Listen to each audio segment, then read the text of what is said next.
Hi guys, I am here with your Bible reading. Hi Sandy, hi Rosie. Sorry, it's another one of those days where I just can't get woke up. So tired. I just can't stay awake. My blood pressure's so low. As soon as I got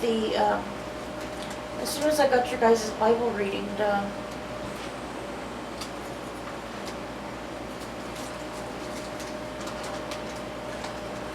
yesterday, I got an update on Chris, but I wanted to wait and see if there was another update today, and there was. A room opened up in Cincinnati, at the Cincinnati Children's Hospital. So they took Chris there last night, and today, just 2 hours ago, his mom put an update on, and it says, "First day here has been great for Chris. They have done very well with him. He is waking up more. They are working on having him off the ventilator in 48 hours. Wow. They have done more in a few hours on getting him off the things than Columbus did. They had him on the ventilator setting that Columbus was trying to get him on for days and never did. And they had it on him in a few hours. So far, so good. Keep praying, please." And they also changed some of his medicine as soon as he got there last night as well. So God is working and Chris is getting better. Please keep sending the prayers for Christopher. Like his mom said, please keep praying. The prayers are very much appreciated, because you guys know how it can take a turn for the worse at any time. And we don't want that to happen. We want Chris to keep getting better, so he'll get out of there.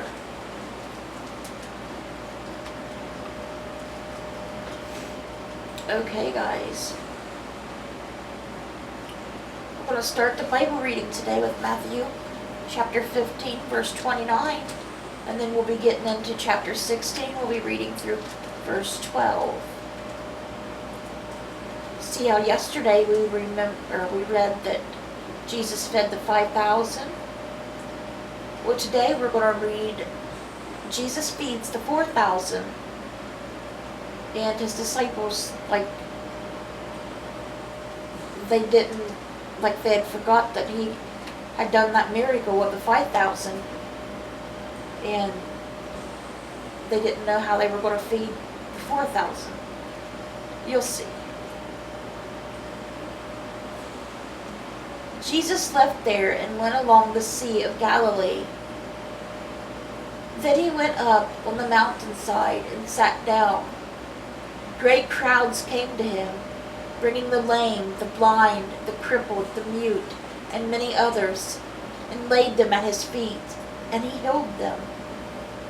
The people were amazed when they saw the mute speaking, the crippled made well, the lame walking, and the blind seeing, and they praised the God of Israel. Jesus called his disciples to him and said, "I have compassion for these people. They have already been with me 3 days and have nothing to eat. I do not want to send them away hungry, or they may collapse on the way." His disciples answered, "Where could we get enough bread in this remote place to feed such a crowd?" "How many loaves do you have?" Jesus asked. 7, they replied, "and a few small fish." He told the crowd to sit down on the ground. Then he took the 7 loaves and the fish, and when he had given thanks, he broke them and gave them to the disciples, and they in turn to the people. They all ate and were satisfied. Afterward, the disciples picked up 7 basketfuls of broken pieces that were left over. The number of those who ate was 4,000 men, besides women and children. After Jesus had sent the crowd away, he got into the boat and went to the vicinity of Magadan.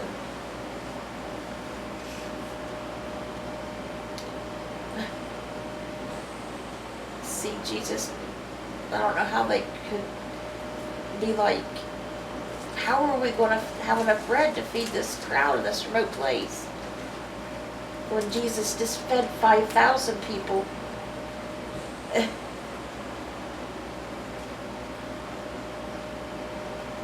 But they seen a miracle again, that's for sure, didn't they? Many more miracles.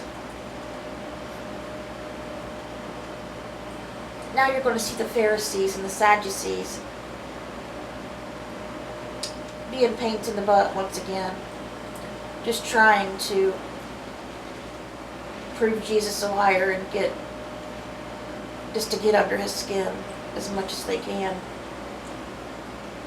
The Pharisees and Sadducees came to Jesus and tested him by asking him to show them a sign from heaven. He replied, "When evening comes, you say it will be fair weather, for the sky is red, and in the morning, today it will be stormy, for the sky is red and overcast. You know how to interpret the appearance of the sky, but you cannot interpret the signs of the times. A wicked and adulterous generation looks for a sign, but none will be given it except the sign of Jonah." Jesus then left them and went away. And I'm sure they gloated about that, because they were probably thinking, he didn't do a sign because he can't do a sign, like he hasn't done all these signs already.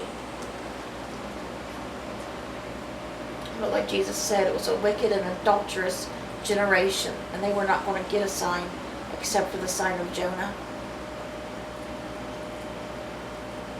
You're not supposed to ask for a sign. But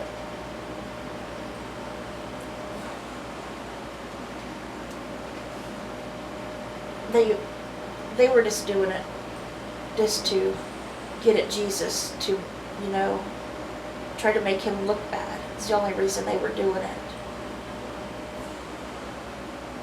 They wouldn't do it. They wasn't asking for a sign out of the goodness of their hearts, by trying to say, is this man really the Son of God? No, they were doing it to try to make Jesus look like a fool, is why they were doing it. And Jesus knew that, and that's why he was not going to give them a sign, if they hadn't seen enough already. Stupid. Pharisees and Sadducees make me so mad. We're going to stop Matthew today with the yeast of the Pharisees and the Sadducees. When they went across the lake, the disciples forgot to take bread. "Be careful," Jesus said to them. "Be on your guard against the yeast of the Pharisees and the Sadducees." They discussed this among themselves and said, "It is because we didn't bring any bread." Aware of their discussion, Jesus asked, "You of little faith, why are you talking among yourselves about having no bread? Do you still not understand? Don't you remember the 5 loaves for the 5,000, and how many basketfuls you gathered? Or the 7 loaves for the 4,000, and how many basketfuls you gathered? How is it you don't understand that I was not talking to you about bread? But be on your guard against the yeast of the Pharisees and the Sadducees." Then they understood that he was not telling them to guard against the yeast used in bread, but against the teaching of the Pharisees and the Sadducees. And that's where we're going to stop Matthew for today. And now we're going to go on to our psalm, which is Psalm 20. For the director of music, a psalm of David.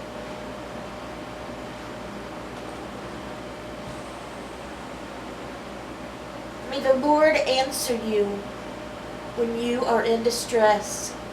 May the name of the God of Jacob protect you.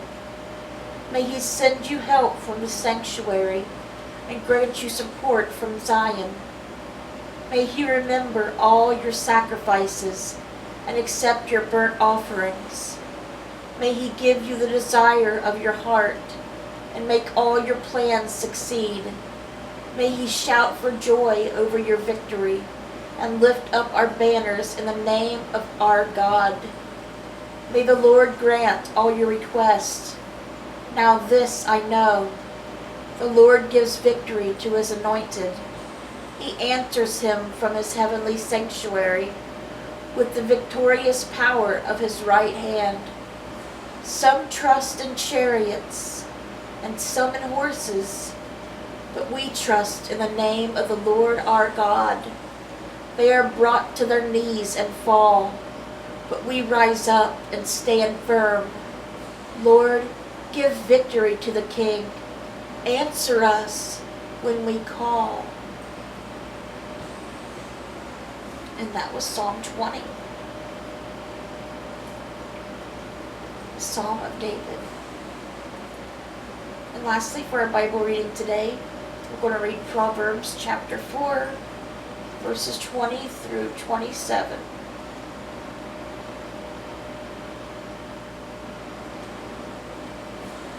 Sorry, I'm getting a migraine. I've been starting to all day.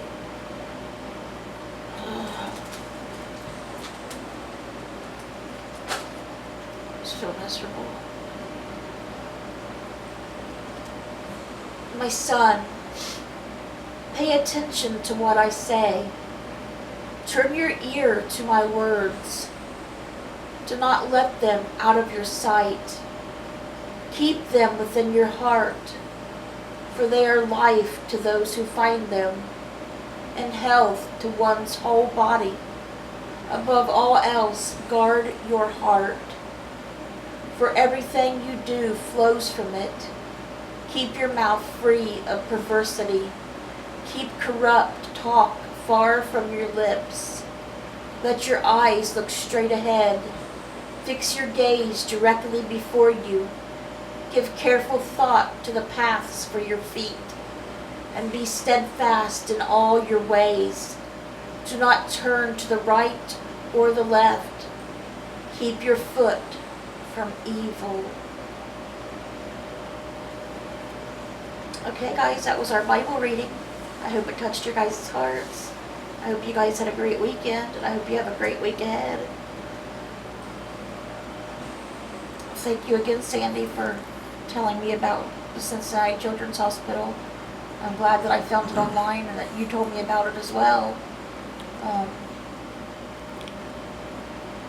glad that Chris' mom found out about it and decided to send him there. I hope you have a good night at work, Sandy, because I think you got to go back in tonight. And again, I'm sorry I didn't get to talk to you this weekend. I just cannot stay awake. I don't know what's wrong with me. I don't know why my blood pressure is staying so low all the time. I just got these awful high headaches and I can't stay awake. But I love you guys. Let's bring those souls to Jesus, and God willing, I'll see you guys again tomorrow with another Bible reading. Bye guys. God bless.